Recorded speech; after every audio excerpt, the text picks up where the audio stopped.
पिछले वीडियो में हमने सर्विस वोटर कैसे मतदान करते हैं ये जाना था, जिसमें हमने सर्विस वोटर के मतदान के 2 तरीकों में से एक डाक मत पत्र यानी पोस्टल बैलेट के बारे में जाना था। तो आज के वीडियो में हम सर्विस वोटर के मतदान के दूसरे तरीके यानी प्रॉक्सी माध्यम से मतदान करने की प्रक्रिया को समझेंगे। अगर आप इन 2 श्रेणियों में से किसी एक के सर्विस वोटर हैं, तो आपको अपने स्थायी निर्वाचन क्षेत्र में प्रॉक्सी के माध्यम से वोट करने का विकल्प मिलता है।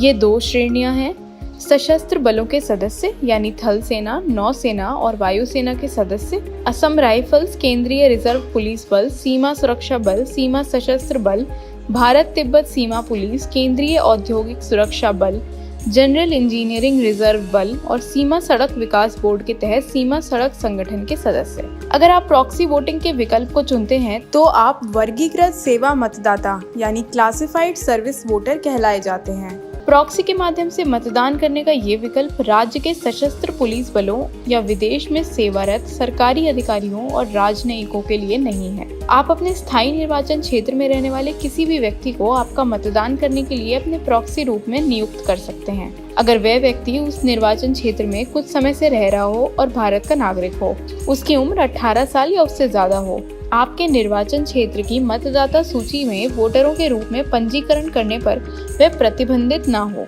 अब समझते हैं कि प्रॉक्सी कैसे नियुक्त कर सकते हैं। अपनी यूनिट, जहाज या प्रतिष्ठान के कमांडिंग ऑफिसर के सामने भरे हुए फॉर्म 13F पर हस्ताक्षर करें। इसके बाद फॉर्म को उस व्यक्ति को भेजें जिसे आप प्रॉक्सी नियुक्त कर रहे हैं।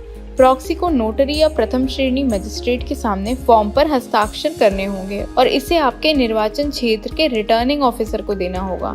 आप प्रॉक्सी के माध्यम से मतदान तब तक कर सकते हैं जब तक आप सर्विस वोटर हैं। रिटायरमेंट के बाद आप सर्विस वोटर नहीं रहते हैं।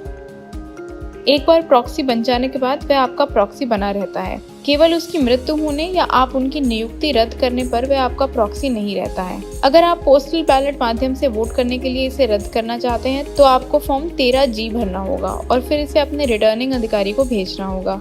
जैसे ही रिटर्निंग अधिकारी को भरा हुआ ये फॉर्म मिल जाएगा, वह प्रॉक्सी के विकल्प को रद्द कर देगा। प्रॉक्सी के माध्यम से मतदान कैसे करें? आपका प्रॉक्सी आम वोटर के लिए निर्धारित प्रक्रिया का पालन करते हुए मतदान केंद्र पर आपका वोट डालेगा। आपका प्रॉक्सी 2 वोट यानी एक अपने नाम पर और दूसरा आपका प्रॉक्सी वोट डालेगा। प्रॉक्सी आपके लिए जो वोट डालेगा उसके लिए बाएं हाथ की बीच की उंगली पर स्याही का निशान लगाया जाएगा। तो इस तरह से एक सर्विस वोटर प्रॉक्सी के माध्यम से अपना मतदान कर सकता है। दोस्तों, इस वीडियो की जानकारी हमारे सहयोगी संगठन न्याया द्वारा उपलब्ध कराई गई है। आप इस तरह की और जानकारी और भारतीय कानून को समझने के लिए न्याया की वेबसाइट पर जा सकते हैं। खबर लहरिया, आपकी खबर आपकी भाषा।